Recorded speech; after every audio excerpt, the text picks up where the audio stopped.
7,90,000 কোটি টাকার বাজেট পেশ, ঘাটতি 2,26,000 কোটি। অভ্যুত্থানের শহীদ আহতদের জন্য 400 কোটি টাকা বরাদ্দ। প্রবৃদ্ধির ধারণা থেকে বেরিয়ে জীবিকায় গুরুত্ব। আপাতত বাড়ছে না বিদ্যুতের দাম, কমবে চিনি, ইনসুলিন, এসি, ফ্রিজের দর। খরচ বাড়বে সাবান, শ্যাম্পু, কসমেটিক্স, মোবাইল, অনলাইন কেনাকাটায়। রাজস্ব আয়ের সঙ্গে বাজেটের আকারের সামঞ্জস্য নেই, বিএনপির প্রতিক্রিয়া। আগের সরকারের ধারাবাহিকতা ধরে রাখার অভিযোগ।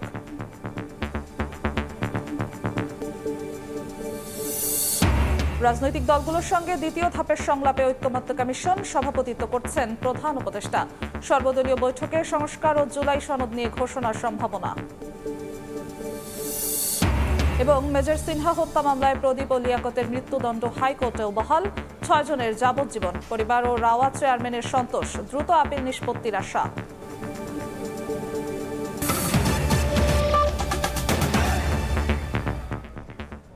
সময় সংবাদের সঙ্গে আছি আমি জিন্নাতারা যশোয়া।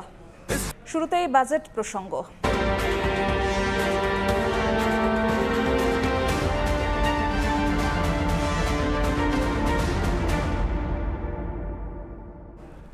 দেশের ইতিহাসে প্রথমবার বাজেটের আকার কমালো অন্তর্বর্তী সরকার। জনগণকে স্বস্তি দিতে মূল্যস্ফীতির লাগাম টেনে ধরার চেষ্টায় বাজেটের আকার 7,90,000 কোটি টাকা। রাজস্ব আদায়ের লক্ষ্যমাত্রা ধরা হয়েছে 5,64,000 কোটি টাকা। টেকসই প্রবৃদ্ধি অর্জনের সঙ্গে দেয়া হয়েছে মূল্যস্ফীতি নিয়ন্ত্রণে রাখার বার্তা। ইয়ানুর শিফাতের রিপোর্ট। ঘোষণা করা হলো 2025-26 অর্থ বছরের জাতীয় বাজেট। জুলাই গণঅভ্যুত্থানে বিগত সরকার পতনের পর নতুন সময়ের নতুন বাজেট। সমতা ভিত্তিক অর্থনীতির দর্শনে মূল্যস্ফীতির লাগাম টেনে ধরার চেষ্টায় আকার কমিয়ে করা হয়েছে 7,90,000 কোটি টাকা। স্বাধীনতার পর এবারই প্রথম বাজেটের আকার আগের অর্থ বছরের তুলনায় কমছে। 2025-26 অর্থ বছরের জন্য মোট 7,90,000 কোটি টাকা ব্যয়ের প্রস্তাব করছি, যা জিডিপির 12.7%। এর মধ্যে পরিচালন সহ অন্যান্য খাতে মোট 5,60,000 কোটি টাকা এবং বার্ষিক উন্নয়ন কর্মসূচিতে 2,30,000 টাকা। বিনিয়োগ স্থবিরতা, কর্মসংস্থান সংকট, রাজস্ব আদায় ঘাটতিতে অর্থনীতি এখনও নানা অনিশ্চয়তায় ঘেরা। এর মাঝেই আগামী বছরের নভেম্বরে এলডিসি থেকে উত্তরণ ঘটবে বাংলাদেশের। এমন প্রেক্ষাপটে এবারের বাজেটে টেকসই প্রবৃদ্ধি অর্জনের পাশাপাশি মূল্যস্ফীতি নিয়ন্ত্রণে রাখার বার্তা দেন অর্থ উপদেষ্টা। আগামী অর্থবছরের জন্য প্রস্তাব করছি। প্রবৃদ্ধি কেন্দ্রিক ধারণা থেকে সরে এসে আমরা চেষ্টা করেছি সামগ্রিক উন্নয়নের ধারণার জোর দিতে। তাই প্রথাগত ভৌত অবকাঠামোর তৈরির খতিয়ান তুলে ধরার পরিবর্তে আমরা এবারের বাজেটে প্রাধান্য দিয়েছি মানুষকে। মৌলিক অধিকারের নিশ্চয়তা, সুন্দরভাবে বেঁচে থাকার জন্য প্রয়োজনীয় ব্যবস্থা, জীবিকার নিরাপত্তা এবং বৈষম্যহীন পরিবেশ, এই অত্যাবশ্যক উপাদানগুলো ছাড়া যে কোনো রাষ্ট্র অকার্যকর হয়ে পড়ে দুর্বল হয় সমাজের ভিত। বাজেট অর্থায়নে এনবিআর এর কাঁধে পড়ছে 4,99,000 কোটি টাকা আদায়ের লক্ষ্যমাত্রা। আর ঘাটতি পূরণে অভ্যন্তরীণ উৎস থেকে নেওয়া হবে 1,25,000 কোটি টাকা ও বিদেশি উৎস থেকে 1,01,000 কোটি টাকা। পিটিসি। বাজেটের আকার কিছুটা কম হলেও বিগত সরকারের ধারাবাহিকতাই ধরে রেখেছে অন্তর্বর্তী সরকার। বিকেলে বনানীতে হোটেল সারিনায় বাজেট পরবর্তী প্রতিক্রিয়ায় এই মন্তব্য করেছেন বিএনপির স্থায়ী কমিটির সদস্য আমির খসরু মাহমুদ চৌধুরী। বিগত সরকার বাজেটের আকার যেভাবে বাড়িয়েছিল তার সাথে রাজস্ব আয়ের কোনো সম্পর্ক ছিল না মন্তব্য করে তিনি আরও বলেন, বাজেটের আকার আরও ছোট হওয়া দরকার ছিল। বিগত সরকার যেভাবে বাজেটের সাইজ বাড়াতে যে জায়গায় নিয়ে গেছে সেটার সাথে বাংলাদেশের রাজস্ব আয়ের কোনো সম্পর্ক নেই। আগের যেভাবে বাজেট চলে আসছে মূলত সেখান থেকে আমরা খুব একটা সংখ্যার তারতম্য ছোটোখাটো হয়েছে, কিন্তু প্রিন্সিপালের যে বাজেটের যে প্রিন্সিপাল ওই জায়গাটাই কিন্তু আমরা আগের মতো রয়ে গেছি। আমাদের রাজস্ব আয়ের সাথে আপনার বাজেটের সাইজের একটা সম্পৃক্ততা থাকা উচিত ছিল, আমি মনে করি সেটা হয়নি। এদিকে আগামী অর্থ বছরে বাড়ানো হয়েছে প্রাথমিক, মাধ্যমিক ও গণশিক্ষা খাতের বরাদ্দ, তবুও তা ছুঁতে পারেনি আন্তর্জাতিক মানদণ্ড। একই হাল স্বাস্থ্যসেবা, স্বাস্থ্য শিক্ষা ও পরিবার কল্যাণ খাতেরও। 41,908 কোটি টাকা বরাদ্দ হলেও তা পেরোতে পারেনি 5.5% কোঠা। মুদ্রা রিজার্ভ স্থিতিশীল থাকাটা অত্যাবশ্যক। ঘোষণা করা হলো 2025-26 অর্থ বছরের বাজেট, যেখানে প্রাথমিক, মাধ্যমিক ও গণশিক্ষা খাতে বরাদ্দ দেওয়া হয়েছে 95,645 কোটি টাকা, যা বাজেটের 12.1%। বাজেট পর্যালোচনায় দেখা যাচ্ছে বিদায়ী অর্থ বছরে শিক্ষা খাতে বরাদ্দ দেয়া হয়েছিল 94,711 কোটি টাকা। এর আগের অর্থ বছরে যা ছিল 88,162 কোটি টাকা। বছর বছর টাকার অঙ্কে বরাদ্দ বাড়লেও কমেছে জিডিপির হারে, অথচ আন্তর্জাতিক মানদণ্ডে বাজেটের 20% ও জিডিপির 6% বরাদ্দ থাকতে হবে শিক্ষা খাতে। এ অবস্থায় ব্যয় বরাদ্দে শিক্ষা খাতকে পেছনে রেখে উন্নয়নশীল দেশের অভিমুখে যাত্রা টেকসই হবে না বলে মনে করছেন বিশেষজ্ঞরা। শিক্ষা খাতের বরাদ্দের কতটা গবেষণায় ব্যয় করা হবে তাও বাজেটের ঘোষণায় উল্লেখ করার তাগিদ। সারা পৃথিবীতে কিন্তু দেশে দেশে এই শিক্ষা বাজেট বেড়ে যাচ্ছে এবং উন্নয়নশীল দেশগুলোতে বা অনেক স্বল্পোন্নত দেশেও দেখা যাচ্ছে যে বাজেট অনেক বাড়ানো হচ্ছে শিক্ষা খাতে, কিন্তু সেই দিক থেকে আমরা অনেক পিছিয়ে। মানব সম্পদ উন্নয়নের জন্য যে ধরনের শিক্ষা প্রশিক্ষণ দরকার এবং এই যে যত টেকনোলজিক্যাল ডেভেলপমেন্ট হচ্ছে, যে গবেষণা এবং একই রকমের যে বিভিন্ন যে প্রযুক্তির যে ব্যবহার ক্লাসরুমে, তো এবং এই জায়গাগুলো বিশেষ করে উদ্ভাবনী যে সমস্ত দক্ষতা উন্নয়ন, সেগুলোর জন্য যে ধরনের শিক্ষা দরকার, সেই শিক্ষা কিন্তু সুদূর পড়া হতো। সুতরাং সেই জায়গাতেই আসলে ফোকাসটা দেওয়া দরকার। এদিকে নতুন বাজেটে স্বাস্থ্যসেবা, স্বাস্থ্য শিক্ষা ও পরিবার কল্যাণ খাতের জন্য বরাদ্দ হয়েছে 41,908 কোটি টাকা, যা বাজেটের 5.3%। আন্তর্জাতিক মানদণ্ডে এ খাতে 15% বরাদ্দের সুপারিশ থাকলেও বিগত 5 বছরে যা আটকে আছে 5.5%-এর কোঠায়। বিশেষজ্ঞদের মতে এ খাতে বরাদ্দ করা অর্থ যথাযথভাবে খরচ করা হয় না বলে নেই উল্লেখযোগ্য উন্নয়ন। এই যে বাজেটটা, সেটা কিন্তু জিডিপির 1%-ও কম। সবচেয়ে দুঃখজনক বিষয় হচ্ছে কি, যে বরাদ্দটা দেওয়া হচ্ছে সেটা কিন্তু বছর শেষে আবার ফেরত আসছে। তো এই বিষয়টা কিন্তু আসলে আমাদের যে লং টার্মের যে ডেভেলপমেন্ট, তো সেটার জন্য কিন্তু বিপজ্জনক। তরুণ প্রজন্মকে যোগ্য করে গড়ে তুলতে শিক্ষা ও স্বাস্থ্য খাতের মান উন্নয়ন জরুরি বলে মত সংশ্লিষ্টদের। অন্তরা সেন, সময় সংবাদ, ঢাকা। বাজেট নিয়ে আলোচনার জন্য আমাদের সঙ্গে স্টুডিওতে এই মুহূর্তে আছেন বাংলাদেশ উন্নয়ন গবেষণা প্রতিষ্ঠানের সাবেক মহাপরিচালক ডক্টর মুস্তফা কে মজুরি। স্যার, আপনাকে আমাদের আলোচনায় স্বাগত। অনেক ধন্যবাদ। বাজেটের আজকে আমরা যেমন দেখলাম 2025-26 অর্থ বছরের বাজেটে বেশ কিছু নতুনত্ব যুক্ত হলো। অন্তর্বর্তীকালীন সরকারের প্রথম বাজেটের আকার ইতিহাসে প্রথমবারের মতো কমলো, কিন্তু কমার পরিমাণটা 7,000 কোটি টাকা। তো সেক্ষেত্রে কি মনে হয় যে এই যে বাজেটের প্রথমবারের মতো ইতিহাসে কমলো, কেমন হলো এবারের বাজেটটা?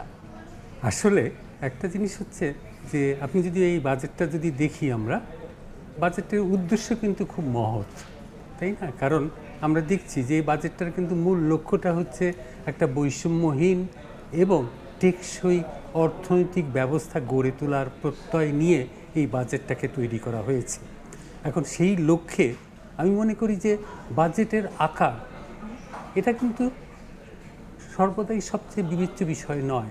আসলে আমি সত্যিকার অর্থে আমরা যদি দেখি, আসলে কিন্তু আমাদের বাজেটের আকার, আমাদের অর্থনীতির যে সাইজ এবং আমাদের যে প্রয়োজন, সেই তুলনায় আমাদের বাজেটের আকার কিন্তু আরও অনেক বড় হওয়া উচিত, কারণ আমরা সমস্ত চাহিদা মেটানোর জন্য। কিন্তু সমস্যাটা হচ্ছে যে আমাদের সেই যে বাজেট প্রণয়ন করার জন্যে বা সেটাকে বাস্তবায়ন করার জন্যে যে পরিমাণ আর্থিক সঙ্গতি দরকার, সেখানে আমাদের সেই সমস্যাটা রয়েছে। কাজে সেই লক্ষ্য থেকে আমরা যদি দেখি, তাহলে এই বাজেটটাকে আমি বলবো যে অর্থনীতি আকারের দিক থেকে যাই হোক না কেন, মূল কথাটা হচ্ছে এই বাজেটটা তার গুণগত মান কতটা রক্ষা করতে পারলো। অর্থাৎ এই বাজেটে যে অর্থগুলো বরাদ্দ করা হচ্ছে, এই বরাদ্দগুলো সঠিকভাবে আমাদের যে প্রায়োরিটি যেগুলো, সেগুলোকে কতটুকু লক্ষ্য করতে বা টার্গেট করতে সক্ষম হয়েছে এবং সেগুলো কিভাবে আমরা ব্যয় করার জন্য পরিকল্পনা করেছি বাজেটে, যাতে তার থেকে আমরা যে একটা, যেটাকে আমি বলি যে আমরা গুণমান সম্পন্ন আমরা প্রত্যাশিত আমরা পেতে পারি।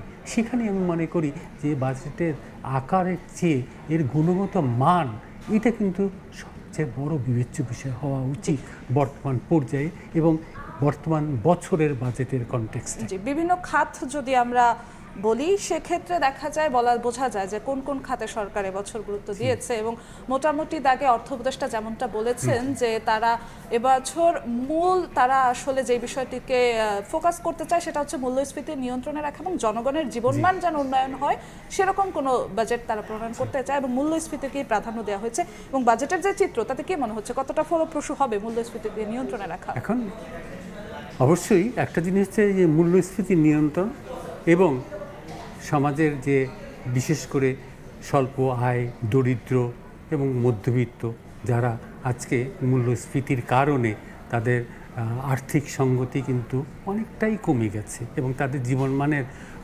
সুরক্ষা করা এটা একটা বড় চ্যালেঞ্জ হয়ে দাঁড়িয়েছে।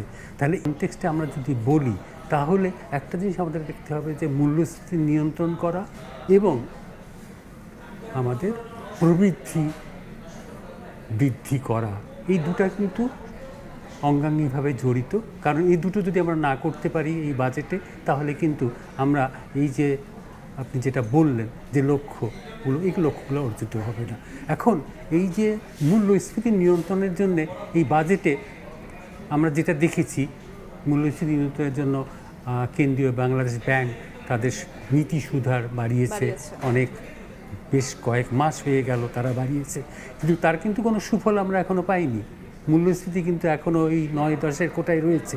যদিও এই বাজেটে আমরা টার্গেট করা হয়েছে যে আমাদের মূল্যস্ফীতি ৬.৫% নেওয়ানো হবে, কিন্তু সেটা নেয়ার জন্যে আমাদের বাজেটে রাজস্ব নীতিতে যে পরিবর্তনগুলো আনা প্রয়োজন সেগুলো খুব একটা তো চোখে পড়ছে না। কারণ রাজস্ব নীতিতে যদি পরিবর্তন না আনি, বাজার ব্যবস্থার যদি আমরা সঠিক না করি, তাহলে কিন্তু এই মূল্যস্ফীতি শুধুমাত্র ওই কেন্দ্রীয় ব্যাংকের বা বাংলাদেশ ব্যাংকের যে নীতি সুধার তার থেকে আমরা অর্জন করতে পারিনি এবং সেটা পারবও না। কাজে এখানে আমার মনে হয় রাজস্ব নীতির যে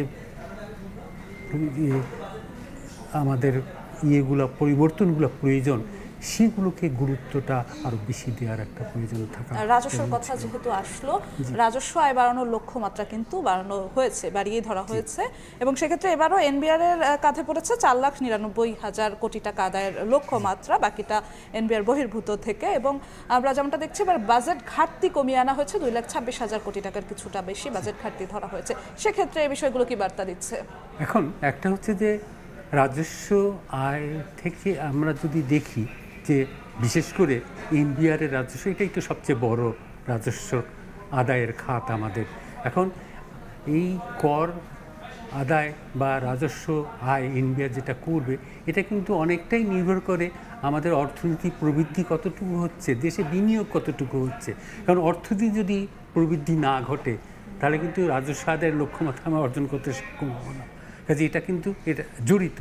কাজেই আমরা যদি আমাদের দেশে বিশেষ করে যেটাকে আমরা বেসরকারি খাতে যদি বিনিয়োগ না বাড়াতে পারি, আমাদের যদি প্রবৃদ্ধি যদি এখন যেটা 4% কাছাকাছি আছে, এটাকে যদি আমরা বৃদ্ধি না করতে পারি, প্রবৃদ্ধিটাকে যদি আমরা না বৃদ্ধি করতে পারি, বিনিয়োগ যদি না বাড়াতে পারি বেসরকারি খাতে এবং সরকারি খাতে, যদি সরকারি খাতে তো যেটা আছে সেটা বাজেটে আমরা দেখছি, কিন্তু বেসরকারি খাতে বিনিয়োগটা কিন্তু এখন একেবারে স্থিমিত পর্যায়ে চলে গেছে। এবং বেসরকারি খাত যেহেতু আমাদের বর্তমান অর্থনীতি বেসরকারি খাত বা নির্ভর একটা অর্থনীতি, কাজে এই বিনিয়োগটাকে যদি আমরা না বাড়াতে পারি তাহলে কিন্তু এই প্রবৃদ্ধিও বাড়বে না এবং আমাদের যে এনবিআরের যে লক্ষ্যমাত্রাগুলো আমরা ধারণ করেছি রাজস্ব সেটা অর্জন করা অসম্ভব হয়ে দাঁড়াবে। বাজেট বক্তৃতায় অর্থ উপদেষ্টা বিনিয়োগেও গুরুত্ব দিয়েছেন, আমরা কিছুক্ষণ আগে যেমনটা দেখছিলাম তিনি যখন তার বাজেটের বক্তৃতা পেশ করছিলেন। এবং আরেকটি বিষয় যুক্ত না করলেই নয় যে জ্বালানির যে বিষয়টি নিয়ে ব্যবসায়ীরা ভোগেন, অনেক ক্ষেত্রে জ্বালানির দাম বেশি হয়, বিদ্যুতের বেশি দাম হয়, ব্যবসায়ীরা ব্যবসার জন্য তারা উৎসাহিত হন না এবং বিনিয়োগও কম আসে। এবছর স্পষ্ট করে অর্থ উপদেষ্টা বলেছেন নতুন করে বিদ্যুতের দাম বাড়বে না, এই ঘোষণা তিনি দিয়েছেন এবং জ্বালানির সংকট নিরসনেও এই অন্তর্বর্তীকালীন সরকার চেষ্টা করবেন সেই কথাও তুলে ধরেছেন। সেক্ষেত্রে কি মনে হয় যে বিনিয়োগ বান্ধব পরিবেশ তৈরি হতে যাচ্ছে কিনা? একটা জিনিস হচ্ছে যে বিনিয়োগ বান্ধব একটা পরিবেশ, এর কিন্তু অনেকগুলো পরিমাপ রয়েছে, তাই না?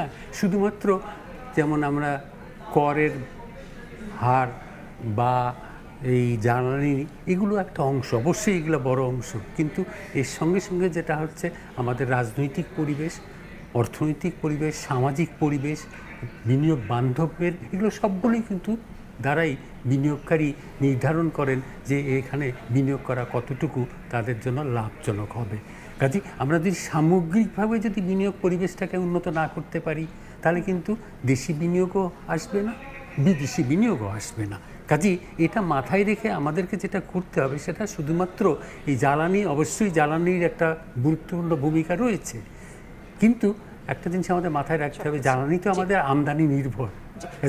বিদেশে যদি দাম বেড়ে যায় তখন তো আমাদের জ্বালানির দাম তো আমরা কন্ট্রোল করতে পারবো না। দাম বাড়ার কথা যেহেতু উঠলো, আমি একটু দাম বাড়ার প্রসঙ্গে আসতে চাচ্ছি, কারণ বাজেট আসলেই সাধারণ মানুষ মুখিয়ে থাকে যে কোন জিনিসের দাম বাড়লো, কোন জিনিসের দাম কমলো, এটাই তাদের প্রাধান্য পায়। আমরা আবার আলোচনায় ফিরবো, কিন্তু এর সংক্রান্ত একটি প্রতিবেদন আমরা একটু দেখে আসবো। গৃহ নির্মাণ থেকে শুরু করে সজ্জায় খরচের বোঝা চাপছে মানুষের কাঁধে। আধুনিক জীবনযাপনে ব্যয়বহুল হচ্ছে ওয়াশিং মেশিন, ব্লেন্ডার সহ সব ধরনের প্লাস্টিক পণ্য। লিপস্টিক কিংবা ফেস ওয়াশ কম দামে মিলবে না কিছুই। বাজেটে ভ্যাট শুল্ক বাড়ানোর প্রস্তাব করা হয়েছে অন্তত 200 পণ্যের। তবে নিত্য পণ্যের দামে মানুষকে স্বস্তি দিতে দেওয়া হচ্ছে শুল্ক ছাড়। দেখব শুভ খানের একটি রিপোর্ট। বাড়ি ঠিকঠাক করে নতুন অর্থ বছরে ভাবছেন সংসার সাজাবেন, তাহলে পরিকল্পনার সঙ্গে খরচের হিসাবটা মিলিয়ে নিন। বড়সড় খরচের চাপ আসছে গৃহ নির্মাণ কিংবা সজ্জায়। 20% সুনির্দিষ্ট কর বসছে রড উৎপাদনে। Blender, juicer, mixer, electric kettle, iron কিংবা রাইস কুকার কিনতে পাবেন না স্বস্তি। 5% ভ্যাট আরোপে বাড়বে দাম। খরচ বাড়ছে ওয়াশিং মেশিন, মাইক্রো ও ইলেকট্রিক ওভেন আর এলপিজি সিলিন্ডারের। প্লাস্টিকের আসবাবপত্রে 7.5% থেকে ভ্যাট বাড়িয়ে করা হচ্ছে দ্বিগুণ। টেনশন কমাতে সিগারেট ফুঁকবেন, তাতে পকেট পুড়বে, কারণ বাড়বে সিগারেটের দাম। খরচের বোঝা মাথায় দিয়ে বাসায় ফিরে দেখবেন ভাত ঠান্ডা, গিন্নি গরম, কারণ আমদানিতে সর্বনিম্ন শুল্কায়ন মূল্য $20 থেকে $40 করায় বাড়ছে বিদেশি লিপস্টিক, ফেসওয়াশ সহ মেকআপ সরঞ্জামের দাম। ফ্রেশ হতে যাবেন, বাড়ছে ব্লেড ও সাবান শ্যাম্পুর দাম। সন্তানকে বিদেশি চকলেট কিনে দিতেও বাড়তি খরচ হবে আপনার। এত সব খরচের হিসাব মেলাবেন, তাহলে শুনুন, বাড়তে পারে আমদানি করা বল পয়েন্ট কলমের দাম। মোবাইল ফোন উৎপাদনে কর হার বাড়িয়ে করা হচ্ছে 10%। এত চাপের মধ্যে আসছে বাজেটে খানিকটা স্বস্তি দিতে পারে দ্রব্যমূল্য। নিত্য প্রয়োজনীয় পণ্য, প্রধান খাদ্যদ্রব্য, সার, বীজের কাঁচামালের ক্ষেত্রে বিদ্যমান শূন্য শুল্ক হার অপরিবর্তিত রাখার প্রস্তাব করেছেন অর্থ উপদেষ্টা। প্রতি টনে 500 টাকা কমতে পারে চিনির কাস্টমস শুল্ক। গরমে স্বস্তি দিতে আইসক্রিমের সম্পূরক শুল্ক 10 থেকে নামছে 5%। গ্যাস সংকট কাটাতে এলএনজি আমদানিতে থাকছে না 15% ভ্যাট। জ্বালানি তেল আমদানিতে শুল্ক কর কমানো এবং ট্যারিফ মূল্য প্রত্যাহারে কমবে দাম। নারীদের জন্য স্যানিটারি ন্যাপকিন আর শিশুদের জন্য ডায়পার এবং প্যাকেটজাত তরল দুধে ভ্যাট থাকছে না। কৃষককে স্বস্তি দিতে কম্বাইন্ড হারভেস্টারের দাম কমছে।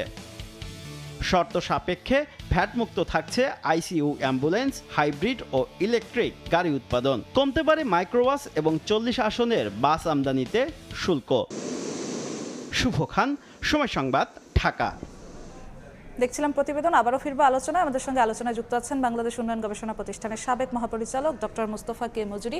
স্যার, আরও একবার স্বাগত। আমরা প্রতিবেদনে দেখলাম যে যেসব পণ্যের দাম বাড়ছে কমছে, সেক্ষেত্রে আমরা দেখলাম নির্মাণ সামগ্রী এবং ইলেকট্রনিক্স পণ্যের দাম বাড়ার দিক দিয়ে অনেকটা এগিয়ে আছে। আমরা সেসব প্রতিবেদনে দেখলাম, কিন্তু একটু কর নীতির আলোচনায় আসতে চাই। আমরা যেমনটা দেখেছি এই নতুন অর্থ বছরে যে বাজেট পেশ করা হলো, সেখানে যে 2025-26 অর্থ বছরে সাধারণ করদাতাদের যে সীমা 3,50,000 সেটাই থাকছে, কিন্তু 2026-27 কর বর্ষে গিয়ে মাত্র 25,000 টাকা তারা বেশি সুযোগ পাচ্ছে, অর্থাৎ 3,75,000 টাকা হলে, তার বেশি হলে তারপরে তাদেরকে কর দিতে হবে। এই বিষয়টিকে কিভাবে দেখছেন? আসলে বর্তমান অবস্থায় আপনি যদি দেখেন, তাহলে আমার মনে হয় এর একটা যে বিশেষ করে মধ্যবিত্ত শ্রেণী, তাদের উপরে কিন্তু একটা বড় চাপ আসবে। এই মূল্যস্ফীতির চাপের সঙ্গে সঙ্গে এই কর নীতি, অর্থাৎ এই যে অপরিবর্তিত রাখা হচ্ছে, এর ফলে সবচেয়ে ক্ষতিগ্রস্ত হবে কিন্তু মধ্যবিত্ত শ্রেণী, যারা কিন্তু এই মূল্যস্ফীতি এবং সামগ্রিকভাবে তারা কিন্তু অনেকটা কোণঠাসা অবস্থায় রয়ে গেছে এখন, এই বিশেষ করে এই মূল্যস্ফীতির চাপে। নিম্ন মধ্যবিত্ত বা দরিদ্র শ্রেণী তারা তো আরও বেশি চাপে আছে, কিন্তু মধ্যবিত্ত শ্রেণী কিন্তু অত্যন্ত চাপে আছে। এখন এই যে কর হারের যে ইয়েটা নিম্ন পরিসীমাটা সেটাকে যে অপরিবর্তিত রাখা হলো, এটা চাপটা কিন্তু তাদের উপরে সবচেয়ে বেশি পড়বে।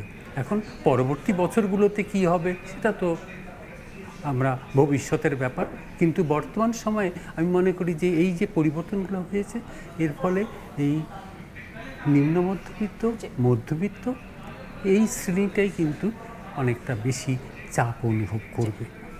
আশা করব মধ্যবিত্তদের উপরে বাজেটের যে বাজেটটা এসেছে সেটার চাপ না পড়ুক, সেই প্রত্যাশা আমাদেরও থাকবে। আপনাদেরকে অসংখ্য ধন্যবাদ আপনাকে আমাদের সঙ্গে যুক্ত হওয়ার জন্য। আপনাকে অনেক ধন্যবাদ।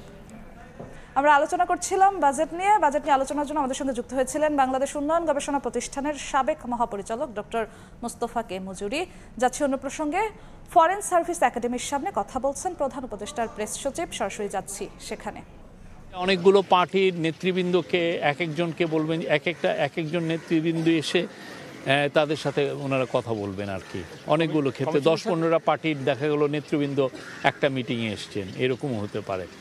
আমি এটা ডক্টর আলী রিয়াজ স্যার, তারপরে সিনিয়র সেক্রেটারি মনির হায়দার, এনারা বলবেন এটার কিভাবে। মানে ডেট এখনো ফিক্সড হয়নি, এই সপ্তাহে শুরু হয়ে যাবে একদম। রাজনৈতিক দলের উদ্দেশ্যে ভেতরে বক্তব্য দিয়েছেন? হ্যাঁ, উনি প্রায় 4 মিনিটের একটা বক্তব্য দিয়েছেন। আমি একটু পরে এটা আপনাদেরকে দিব। আমি এটা নিজেও, উনি আজকে প্রথম পর্বের যে ডায়ালগ যেটা হয়েছে সেটা সমাপ্তি ঘোষণা করলেন, এবং নতুন যে সেকেন্ড পর্ব যে শুরু হলো সেটা উদ্বোধন করলেন। এবং উনি সবাইকে থ্যাঙ্কস জানালেন যে সবাই পার্টিসিপেট করেছেন।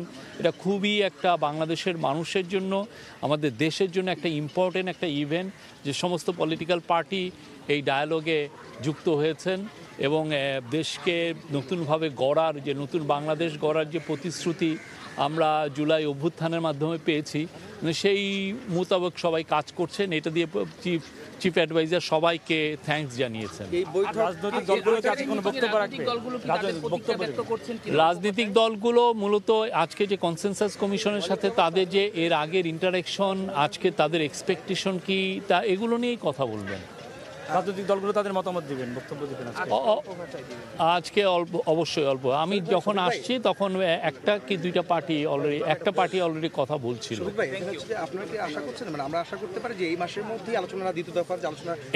এইটা ঐক্যমত্য কমিশনের vice president, vice chairman doctor Ali Riaz এবং ওনাদের যারা অন্যান্য মেম্বার তারা বলতে পারবেন। এটা ডিপেন্ড করে, কেননা প্রথম পর্বে তো আমরা চিহ্নিত করেছি কোথায় কোথায় সমস্ত পলিটিক্যাল পার্টির ঐক্যের জায়গাগুলো কোথায় সেটা আইডেন্টিফাই হয়েছে। আর কি যে সমস্ত জায়গায় তারা দ্বিমত প্রকাশ করছেন সেগুলো নিয়ে এখন ইন্টেন্সিভ আলোচনা হবে, কিভাবে সবাইকে একই টেবিলে একই ঐক্যের মধ্যে আনা যায়, এই জায়গাগুলো তৈরি করার চেষ্টা করা হবে। প্রশ্ন, হ্যাঁ, নির্বাচন সরকারের পক্ষ থেকে কোন মাসে করার এখন পর্যন্ত কথা বলা এই মুহূর্তে হয়তো একটু যদি বলতেন। রাজনৈতিক দলগুলো তো বলছে ডিসেম্বরের মধ্যের কথা বলছে, সেক্ষেত্রে এটা নিয়ে আলোচনা। এটা প্রফেসর ইউনূস অনেকবার জাতির উদ্দেশ্যে ভাষণ দিয়েছেন, অনেকবার ফরেন ডিগনিটারি এসছেন, তাদের সাথে কথা বলেছেন, ইন্টারন্যাশনাল বিভিন্ন ফোরামে উনি কথা বলেছেন। প্রত্যেকটা জায়গায় উনি কিন্তু একই কথা বলেছেন। উনি বলেছেন ইলেকশন ডিসেম্বর থেকে জুনের মধ্যে যে কোনো একটা সময় হবে। আমি গতকালও যেমন বলেছি, এটা ডিসেম্বরে হতে পারে, জানুয়ারিতে হতে পারে, ফেব্রুয়ারিতে হতে পারে, মার্চে হতে পারে, এপ্রিলে হতে পারে, মেতে হতে পারে, জুনেও হতে পারে, বাট এটা জুনের 30 তারিখের ওই পারে যাবে না।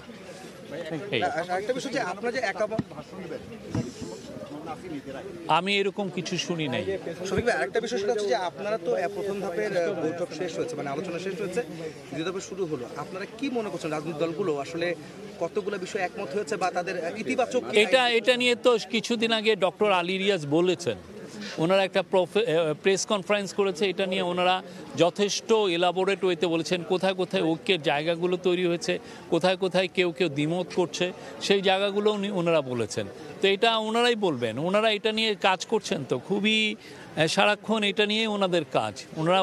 ওনাদের নামটাই তো সেই জন্য দেওয়া হয়েছে ন্যাশনাল কনসেনসাস বিল্ডিং কমিশন। ওনারা কনসেনসাসে যাতে সবাই আসেন, সমস্ত পার্টিকে যাতে একই কনসেনসাসে আনা যায়, সেই জন্যই তো ওনারা কাজ করছেন। 30টি দলের তালিকা পেলাম।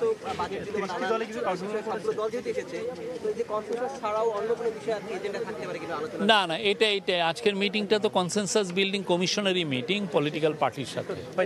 30টি দলের যে তালিকা দেখলাম, 30টি দলে কি এইটা এই কনসেনসাস কমিশনের সাথে আপনার কথা বলে পুরোটা ডিটেলস পাবেন। ধন্যবাদ শফিক ভাই আপনাকে। শুনছিলেন যে প্রেস সেক্রেটারি আমাদের শফিকুল আলম, উনি কথা বলছিলেন।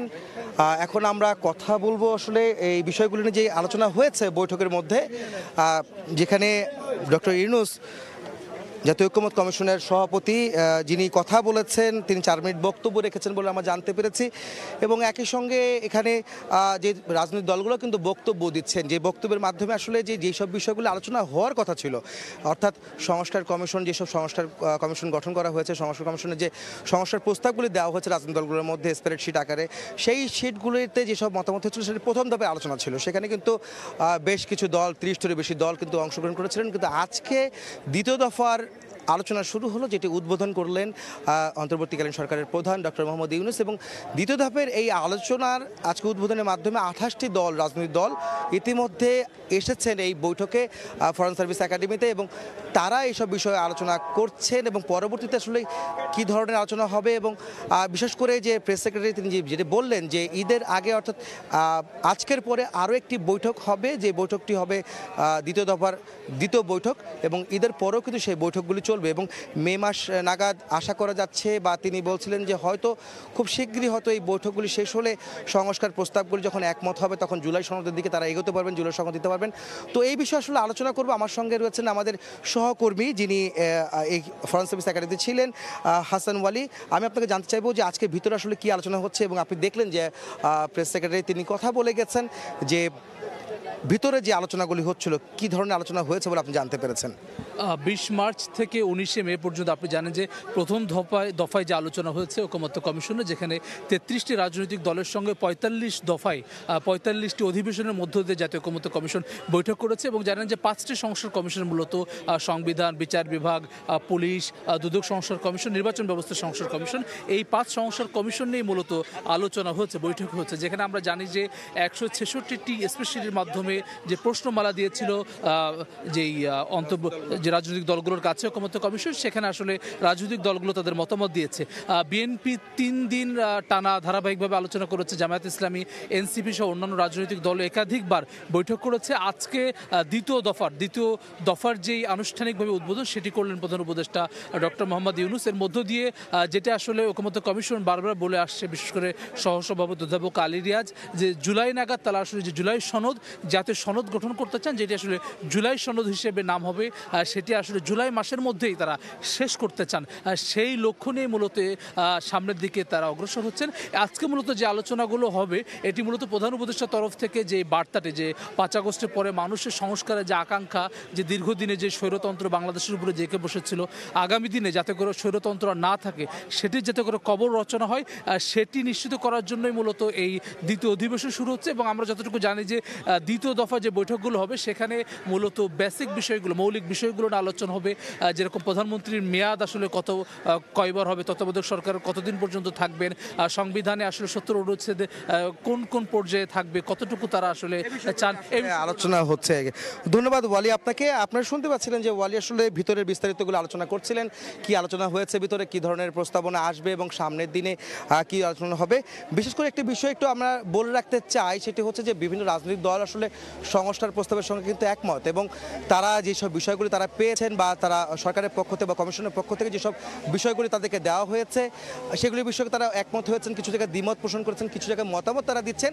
সেই বিষয়গুলো কিন্তু একটা জিনিসটাকে জায়গাতে আসবেন এবং এরপরে জুলাই সনদের বিষয়টা আলোচনা হবে। বিশেষ করে এর প্রেক্ষিতে কিন্তু নির্বাচনটাও কিন্তু সামনে রয়েছে। সরকারের পক্ষ থেকে বলা হচ্ছে ডিসেম্বর থেকে আগামী বছর জুন পর্যন্ত, এর মধ্যে হয়তো নির্বাচন হবে যে কোনো সময়।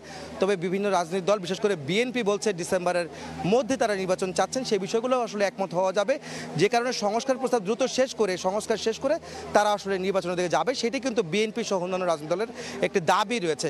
সেই বিষয়টা কতদূর গড়ায় সেটি কিন্তু এখন দেখার অপেক্ষা রয়েছে। তো এখন ভিতরে বৈঠক চলছে জাতীয় ঐক্যমত্য কমিশনের। তো এই ছিল আমার কাছে ফরেন সার্ভিস একাডেমির সামনে থেকে জাতীয় ঐক্যমত্য কমিশনের সঙ্গে রাজনৈতিক দলগুলোর সাথে যে সংস্কার প্রস্তাব যে বৈঠক হচ্ছে তার সব শেষ খবর। সরাসরি ছিলাম রাজধানীর ফরেন সার্ভিস একাডেমিতে। নিবন্ধন ও প্রতীক বিষয়ে নির্বাচন কমিশনের কাছ থেকে ইতিবাচক সাড়া মিলেছে বলে জানিয়েছে জামায়াতে ইসলামী। আপিল বিভাগের আদেশের পরদিন দুপুরে নিবন্ধন ও প্রতীক ফিরে পেতে নির্বাচন কমিশনের সঙ্গে বৈঠক করে জামায়াতের প্রতিনিধি দল। বৈঠকে জামায়াতের নেতৃত্ব দেন সাবেক এমপি AHM হাবিবুর রহমান আজাদ। প্রধান নির্বাচন কমিশনার AMM নাসির উদ্দিনের নেতৃত্বে সব নির্বাচন কমিশনার ও ইসির সিনিয়র সচিব উপস্থিত ছিলেন এই বৈঠকে। পরে জামায়াত নেতা হামিদুর রহমান আজাদ জানান, দ্রুত আদালতের রায় বাস্তবায়ন হবে বলে আশ্বস্ত করেছে কমিশন। আলোচিত মেজর সিনহা হত্যা মামলায় ওসি প্রদীপ ও পরিদর্শক লিয়াকতের মৃত্যুদণ্ড বহাল রেখেছেন হাইকোর্ট। যাবজ্জীবন সাজা বহাল রাখা হয়েছে 6 জনেরই। রায়ে সন্তুষ্ট সিনহার পরিবার। বোন বলেছেন স্বস্তি মিলবে কার্যকর হলে। সন্তুষ্ট সাবেক সেনা কর্মকর্তারাও। অ্যাটর্নি জেনারেল বলেছেন, সিনহা জীবন দিয়ে প্রদীপ ও লিয়াকতের হাত থেকে বহু প্রাণ রক্ষা করে গেছেন। আপিল বিভাগেও মামলাটি দ্রুত নিষ্পত্তির উদ্যোগ নেওয়া হবে বলে জানান তিনি। কোনো মৃত্যু পাখির পলকের মতো হালকা, আর কোনো মৃত্যু পাহাড়ের মতো ভারী। অবসরপ্রাপ্ত মেজর সিনহা মোহাম্মদ রাশেদ খানের হত্যাকাণ্ড সেই পাহাড় সম ভারী সত্যের নাম। নৈসর্গিক সৌন্দর্যের খোঁজে ক্যামেরা হাতে বের হওয়া এই মানুষটি এখন সহস্র তথ্যচিত্রের প্রেক্ষাপট। 6 বছর আগে এক রাতে পরপর 4টি গুলি করে গলায় পাড়া দিয়ে মেজর সিনহার মৃত্যু নিশ্চিত করেন কয়েকজন পুলিশ সদস্য। প্রথমে তাকে 2টি গুলি করা হয়েছে, একটু এগিয়ে যে আরও 2টি গুলি করা হয়েছে, সেখানেই থেমে থাকেনি।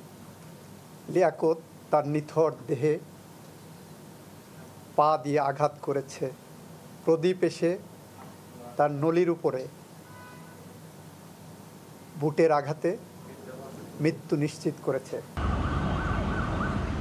আলোচিত এই মামলায় ওসি প্রদীপ কুমার দাস, পরিদর্শক লিয়াকত আলীর মৃত্যুদণ্ড এবং 6 জনের যাবজ্জীবন সাজা দিয়েছিলেন বিচারিক আদালত। সে রায় সোমবার বহাল রাখেন উচ্চ আদালত। মেজর সিনহা তার জীবন দিয়ে যত মানুষের জীবন রক্ষা করে গেছেন, তাদের প্রতিটি নিঃশ্বাস তার আত্মার শান্তি মাগফিরাত কামনা করবে। রায়ে সন্তুষ্ট সিনহার পরিবার। বোন বলছেন স্বস্তি মিলবে কার্যকর হলে। অ্যাপিলেট ডিভিশন আছে, সো ওই ফেজগুলো পার করার পরে যেই দিন রায়টা কার্যকর হবে, যদি একই রায় থাকে এবং রায়টা কার্যকর হয়, সেদিনে আমরা বলবো আসলে আমরা চূড়ান্তভাবে সন্তুষ্ট। রায়ে ন্যায় বিচারের প্রতিফলন হয়েছে বলে মনে করেন অবসরপ্রাপ্ত সেনা কর্মকর্তারাও। এনটিএমসির ভিতরে সমস্ত রেকর্ডগুলো আছে, ওই রেকর্ড পেলে আইজিপি, তৎকালীন আইজিপি বাইজিৎ সাহেব, এসপি সাহেব, আব্দুল্লাহ সাহেব, ওনাদের সমস্ত লিঙ্কগুলো পরিষ্কারভাবে বের হয়ে আসবে। 3 বাহিনীর পক্ষ থেকে আমরা সন্তুষ্টি প্রকাশ করছি আজকের এই রায়ে। আমরা আশা করি দ্রুততম সময়ে এই রায় কার্যকরী হবে। 2020 সালের 31শে জুলাই টেকনাফের শামলাপুর চেকপোস্টে পুলিশের গুলিতে নিহত হন মেজর সিনহা। আফজাল হোসেন, সময় সংবাদ, ঢাকা। এবার কোরবানির পশুর হাটের খবর।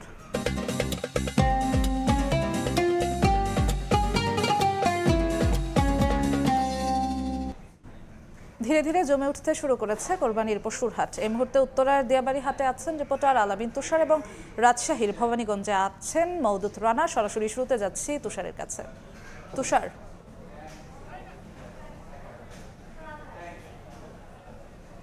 আগামীকাল থেকে অর্থাৎ মঙ্গলবার থেকেই কিন্তু পুরো দমে যেই রাজধানীর হাটগুলো রয়েছে সেগুলো তো কেনাবেচা শুরু হয়ে যাবে এবং তার যে প্রমাণ তা কিন্তু আসলে আজকে বিকাল থেকেই শুরু হয়ে গেছে।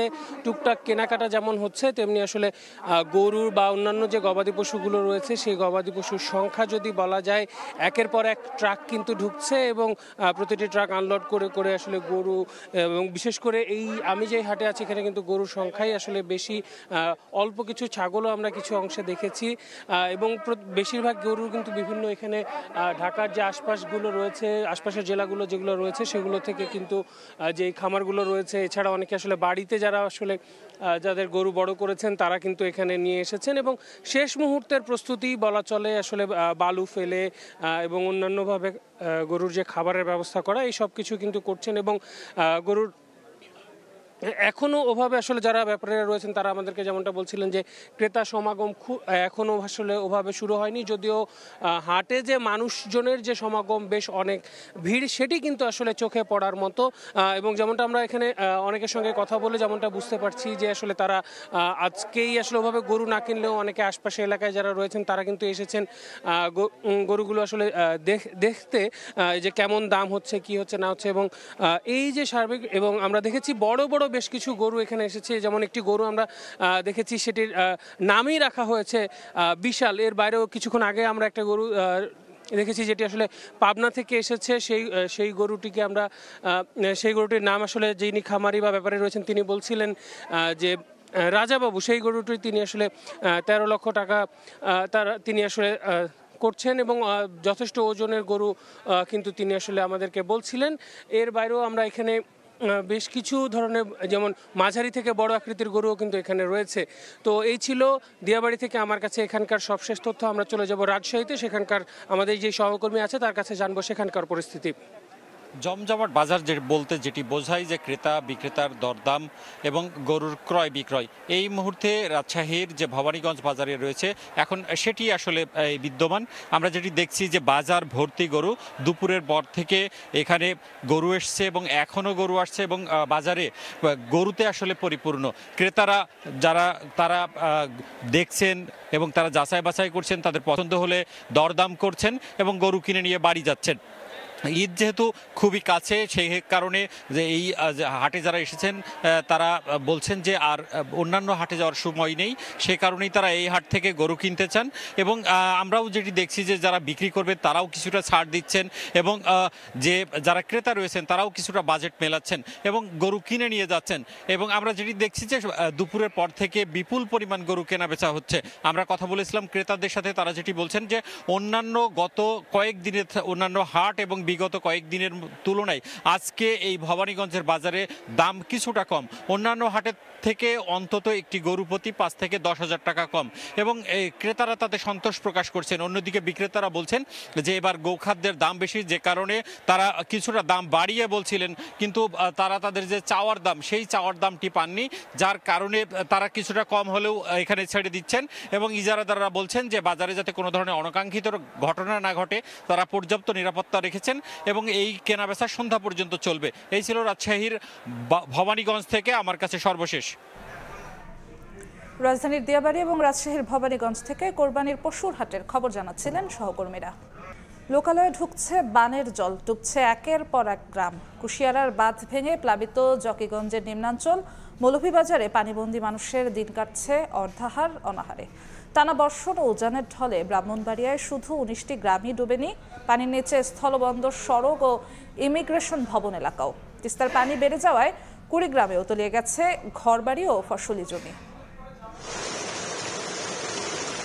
পাহাড়ি ঢলে কুশিয়ারা নদীর বাঁধ ভেঙে লোকালয়ে ঢুকছে পানি, অসহায় দিন কাটছে বানভাসীদের। সিলেটের জকিগঞ্জে রাস্তাঘাট বাড়িঘরে এখন পানিতে টইটুম্বর। এই অবস্থায় বাধ্য হয়ে প্রয়োজনীয় জিনিসপত্র নিয়ে অনেকে আশ্রয় নেন নিরাপদ স্থানে। টেকসই ডাইক নির্মাণ না হওয়ার কারণে আমাদের এই এলাকা প্রতি বছর 2-3 ডুবে। মৌলভীবাজারের মনু ও ধোলাই নদীর পানি অস্বাভাবিকভাবে বেড়েই চলছে। ঘরবাড়ি তলিয়ে যাওয়ায় দুর্বিষহ জনজীবন, কয়েকদিন ধরে জ্বলছে না চুলা, দিন কাটছে অর্ধাহার অনাহারে। আমাদের অবস্থা খুব খারাপ, আমরা না খাওয়া না দাওয়া আমরা কিছু আমরা নাই। টানা বর্ষণ ও উজানের ঢলে ব্রাহ্মণবাড়িয়ার আখাউড়ায় ডুবেছে নিম্নাঞ্চলের অন্তত 19টি গ্রাম। পানির নিচে স্থলবন্দর, সড়ক ও ইমিগ্রেশন ভবন এলাকা। ইন্ডিয়া থেকে যে মেঘের পানি আয়ে, ডলের পানি আয়ে, এরই এই নিষ্কাশনের রাস্তা নাই। কালভার্টগুলি থাকলে আমাদের এই এলাকার ব্যবসা প্রতিষ্ঠানগুলো পানি চলে যেত না। টানা অতিবৃষ্টির কারণে এছাড়া রাঙ্গামাটিতে পাহাড় ধসে ক্ষতি এড়াতে নিরাপদ স্থানে স্থানীয়দের সরিয়ে নিতে মাইকিং করে যাচ্ছে প্রশাসন।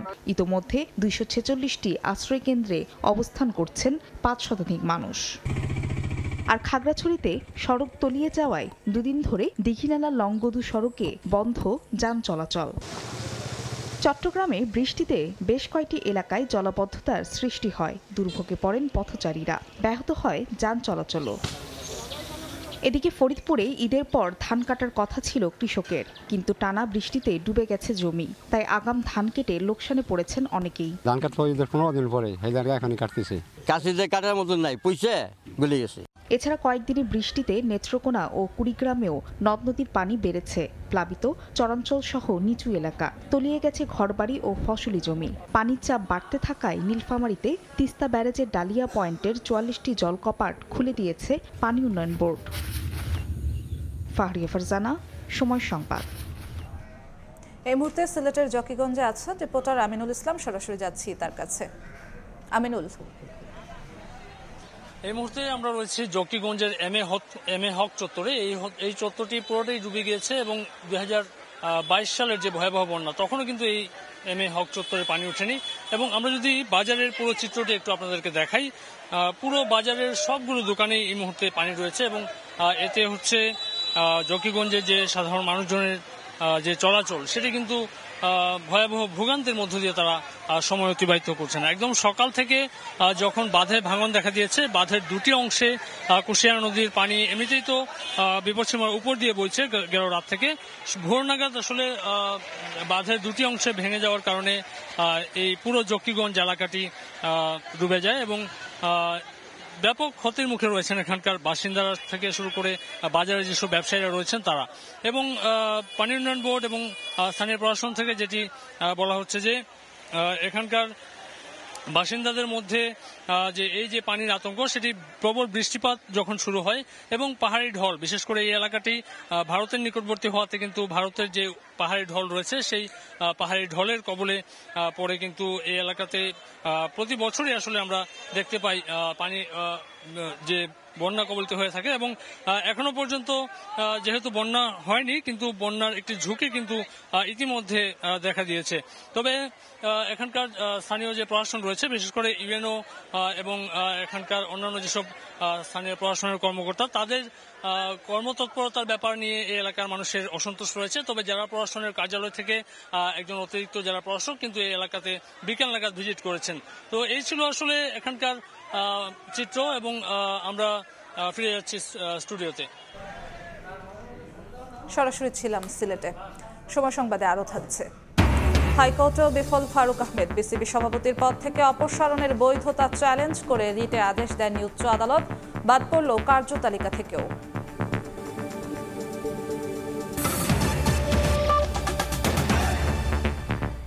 পুলিশের সাবেক আইজিপি ও কিশোরগঞ্জ 2 আসনের সাবেক এমপি নূর মোহাম্মদ দম্পতির বিরুদ্ধে মামলা করেছে দুদক। প্রায় 16.5 কোটি টাকার সন্দেহজনক লেনদেন এবং 2,30,00,000 টাকার অবৈধ সম্পদ অর্জনের অভিযোগে এই মামলা করা হয়। একই দিনে অতিরিক্ত ডিআইজি শেখ রফিকুল ইসলাম শিমুল দম্পতির বিরুদ্ধে 2.5 কোটি টাকার অবৈধ সম্পদের অভিযোগে আলাদা মামলা করেছে দুদক। 5 জেলায় সম্পদ গড়েছেন সাবেক আইজিপি নূর মোহাম্মদ। কিশোরগঞ্জে জমি দখল সহ বিস্তার দুর্নীতির অভিযোগে অনুসন্ধানের নামে দুদক, মিলেছে দুর্নীতির প্রমাণও। নূর মোহাম্মদ দম্পতির বিরুদ্ধে 2,30,00,000 টাকার অবৈধ সম্পদ এবং প্রায় 16.5 কোটি টাকার সন্দেহজনক লেনদেনের প্রমাণ মিলেছে দুদকের অনুসন্ধানে। একইভাবে অতিরিক্ত ডিআইজি শেখ রফিকুল ইসলাম শিমুল ও তার স্ত্রীর বিরুদ্ধে 2.5 কোটি টাকার অবৈধ সম্পদ এবং 2,83,00,000 টাকার সন্দেহজনক লেনদেনের অভিযোগে মামলা করেছে দুদক। তার ব্যাংক হিসাবে ঘুষ ও দুর্নীতির মাধ্যমে উপার্জিত মোট 2,83,00,000 টাকারও বেশি স্থানান্তর, রূপান্তর এবং হস্তান্তর করার অপরাধ অনুসন্ধানকালে প্রমাণিত হয়েছে। এই কারণে তার বিরুদ্ধে দুর্নীতি দমন কমিশন আইন 2004 এবং দুর্নীতি প্রতিরোধ আইন 1947 সহ মানি লন্ডারিং প্রতিরোধ আইন 2012 এর সংশ্লিষ্ট ধারায় একটি মামলা রুজুর সিদ্ধান্ত গৃহীত হয়েছে। এদিকে প্রাথমিক শিক্ষা অধিদপ্তরে অভিযান চালিয়ে প্রায় 6 কোটি টাকার গবেষণা কাজে অনিয়ম ও তড়িঘড়ি করে কাজ শেষ করার ক্ষেত্রে নানা অসঙ্গতি খুঁজে পেয়েছে দুদক। তাসলিম তৌহিদ, সময় সংবাদ, ঢাকা। খেলার খবর, উচ্চ আদালত থেকে খালি হাতে ফিরতে হলো বিসিবির সাবেক সভাপতি ফারুক আহমেদকে। অপসারণ এবং বিসিবির নতুন সভাপতির বৈধতা চ্যালেঞ্জ করে ফারুকের রিটে কোনো আদেশ দেয়নি হাইকোর্ট। রিটটি কার্যতালিকা থেকেও বাদ দেওয়া হয়েছে। এদিকে ঘটনায় পাল্টাপাল্টি বক্তব্য দিয়েছেন বিসিবি এবং ফারুক আহমেদের আইনজীবী। 5 আগস্টের রাজনৈতিক পট পরিবর্তনের পর অন্যান্য প্রতিষ্ঠানের মতো পরিবর্তনের ঢেউ লাগে বাংলাদেশের ক্রিকেট বোর্ডেও। লাপাত্তা হয়ে যান 12 বছর ধরে বোর্ড সভাপতির দায়িত্বে থাকা সাবেক এমপি নাজমুল হাসান পাপন। দায়িত্ব দেয়া হয় সাবেক ক্রিকেটার ফারুক আহমেদকে। 9 মাসের যাত্রায় নানা বিতর্কে জড়িয়ে পড়েন ফারুক। বোর্ড পরিচালকদের অনাস্থায় শেষ পর্যন্ত পদ হারাতে হয় তাকে। নতুন সভাপতি হয়ে আসেন বাংলাদেশ ক্রিকেট দলের সাবেক অধিনায়ক আমিনুল ইসলাম বুলবুল। বিষয়টি মানতে পারেননি ফারুক, করে বসেন হাইকোর্টে রিট। সোমবার যার শুনানি হয়। দীর্ঘ শুনানি শেষে খালি হাতে ফিরতে হয়েছে ফারুককে। কোনো আদেশ না দিয়ে ফারুকের রিট কার্যতালিকা থেকে বাদ দিয়েছেন উচ্চ আদালত। আদালত শুনেছেন, আদালত মনে করেছেন যে না, এটা রুল দেওয়ার মতো অবস্থায় নাই। ওনারা আলোচনা করে এটা আউট অফ লিস্ট করে দিয়েছেন। বিসিবির আইনজীবী বলছেন যে প্রক্রিয়ায় ফারুককে সভাপতি বানানো হয়েছিল সেই একই প্রক্রিয়া অনুসরণ করেই তাকে অপসারণ করা হয়েছে। তাই উচ্চ আদালত তার রিটে কোনো সাড়া দেননি। নিয়োগকর্তা যিনি, তিনিই কিন্তু আপনার উইথড্র করতে পারেন। পিটিশনার কিভাবে নিয়োগ পেয়েছিলেন? পিটিশনার নিজে কিন্তু ইলেক্টেড ছিলেন না। পিটিশনার ও কাউন্সিলর হিসেবে প্রথমে অ্যাপয়েন্টমেন্ট পেয়েছেন, বোর্ড সিদ্ধান্ত নিয়েছেন এবং সেই সিদ্ধান্তের পরিপ্রেক্ষিতে এনএসসি ওনাকে রিমুভ করেছেন। নতুন সভাপতি কার্যভার গ্রহণ করেছেন। বোর্ডের 2টো মিটিং ইতোমধ্যে ওনারা সম্পন্ন করেছেন। এতদ্ভিন্ন আইসিসিকে, যে আন্তর্জাতিক ক্রিকেটের যে সর্বোচ্চ সংস্থা, যেটা তাদেরকে অবহিত করা হয়েছে এই অগ্রগতিটাকে ইন রাইটিং। এই কথা অবশ্য মানতে নারাজ ফারুকের আইনজীবী। তাকে শোকজ ছাড়াই অপসারণ করে আইন পরিপন্থী কাজ করেছে জাতীয় ক্রীড়া পরিষদ। এখনো ফারুককে বিসিবির বৈধ সভাপতি বলেও দাবি করেছেন তিনি। যখন এমন কোনো অভিযোগে কোনো ব্যক্তিকে অভিযুক্ত করা হয়, তাহলে আইনের শাশ্বত বাণী হচ্ছে তাকে শোকজ করতে হবে। তাকে জানতে হবে যে আপনার বিরুদ্ধে অভিযোগ আছে, আপনার কি বক্তব্য আছে। তাকে বক্তব্য, তার বিরুদ্ধে আনিত অভিযোগ খণ্ডানোর কোনো সুযোগ জনাব ফারুক আহমেদকে দেওয়া হয়নি। আইনি লড়াইয়ের এখানেই ইতি টানবেন নাকি নতুন কোনো পথ বেছে নেবেন ফারুক আহমেদ, সে সিদ্ধান্ত তার বলে জানিয়েছেন আইনজীবী। নিয়ন মুহাইমিন, সময় সংবাদ, ঢাকা। এ পর্যায়ে শীর্ষ সংবাদগুলো জানিয়ে দিচ্ছি আরেকবার। 7,90,000 কোটি টাকার বাজেট পেশ, ঘাটতি 2,26,000 কোটি। অভ্যুত্থানের শহীদ আহতদের জন্য 400 কোটি টাকা বরাদ্দ। প্রবৃদ্ধির ধারণা থেকে বেরিয়ে জীবিকায় গুরুত্ব। আপাতত বাড়ছে না বিদ্যুতের দাম, কমবে চিনি, ইনসুলিন, এসি, ফ্রিজের দর। খরচ বাড়বে সাবান, শ্যাম্পু, কসমেটিক্স, মোবাইল, অনলাইন কেনাকাটায়। এবং রাজস্ব আয়ের সঙ্গে বাজেটের আকারের সামঞ্জস্য নেই, বিএনপির প্রতিক্রিয়া। আগের সরকারের ধারাবাহিকতা ধরে রাখার অভিযোগ।